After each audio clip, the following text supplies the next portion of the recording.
কোন অজুহাতে অপরাধীদের আড়াল করা চলবে না। বিচার বিভাগীয় তদন্ত করে সমস্ত জড়িত ব্যক্তিদের কঠোর শাস্তির ব্যবস্থা অবিলম্বে করতে হবে। বিচার বিভাগীয় তদন্ত করে অবিলম্বে সমস্ত ব্যক্তিদের কঠোর শাস্তির ব্যবস্থা করতে হবে।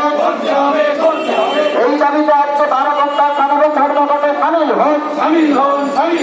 এই দাবিতে আজকে সারা বাংলা জুড়ে সাধারণ ধর্মঘটে সামিল হন।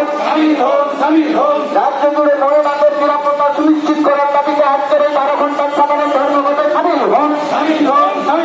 আজীবন মেডিকেল কলেজে অভিযানের শান্তি করল কেন তার বিরুদ্ধে সাধারণ ধর্মঘটে সামিল হন। দোষীদের চিহ্নিত করে কঠোর শাস্তির ব্যবস্থা অবিলম্বে করতে হবে। ইনকলাব জিন্দাবাদ। এসিপি